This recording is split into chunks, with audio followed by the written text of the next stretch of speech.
Hello everyone. So today we're gonna talk about the vapor-liquid equilibrium for multi-component system.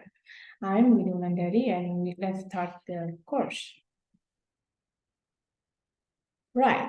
So we have learned binary distillation, and then in binary distillation we have two phases, the vapor and liquid, and in each phases we have two components, component A and component B, and then this component actually lies on some pressure and temperature. So there are four variables: pressure, temperature, the vapor fraction of A, and also the liquid fraction of A.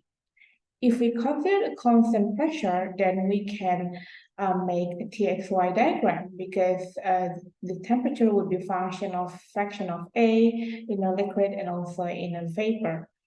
Otherwise, and another one, if the temperature is constant, then we can make a PXY diagram where pressure, the XA and YA is interconnected.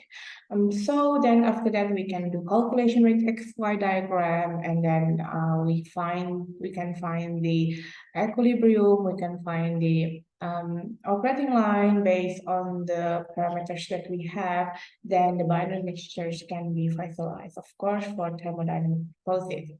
Now, the question is how with the multi-component distillation? So let's have a look. Let's say we have three components distillation in the mixture of three components. So we have component A, component B, and component C.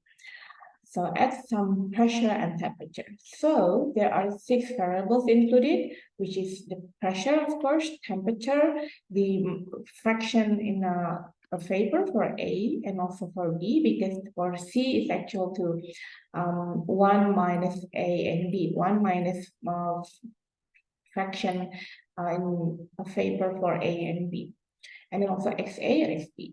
So if we consider a constant pressure, we will have a variable T, XA, YA, XB, and YB.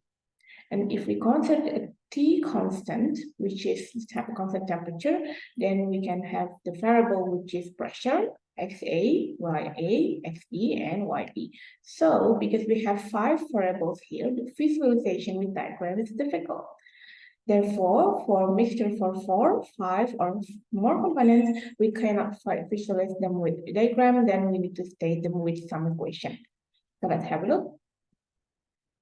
Okay, so if we have an equilibrium, let's say we have 4 components, we have A, B, C, D, of course, which is of a mixture in a liquid, it will have an equilibrium with the vapor in A, B, C, and D.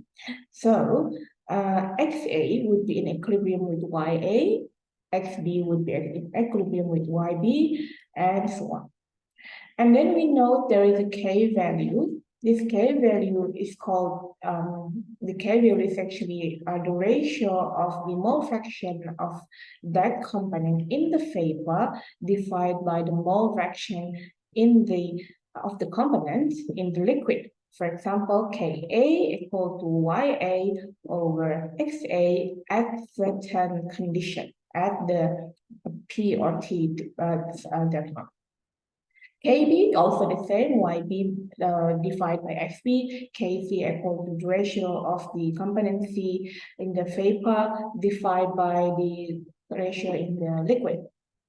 So in general, K value is denoted as Ki equal to Ya over Xi. And then this K, which is the K value, would be a function of temperature and pressure. If the temperature changing, then the K value is also changing. To get the value of K, of course, we have to get the thermodynamic data, and also we can also predict some thermodynamic models. Right, so this is a graph of gas value. In the left-hand side, we have pressure in kilopascal. In the temperature over here, we have, in the right-hand side, we have temperature in the degree Celsius. And if you look at this one, it's a little bit small, but you can see all the compounds, the methane, this is ethylene, ethane, propylene, propane, and so on. So if you want to see the K value between of a compound in some pressure and temperature, what you need to do is just check the water pressure. Let's say it is at, let's say, 700 kilopascal, and also at certain temperature, let's say 140 centimeters. And after that, what you need to do is just draw a line, and then you can read all the K value in each compound. You can see that the more volatile component, for example, methane is more volatile. The K value would be higher compared to the component that is less volatile.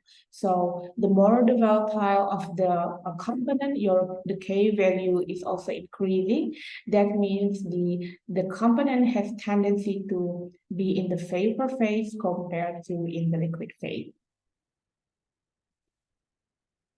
Okay, that's all about the introduction for the multi-component system. So see you in the next session.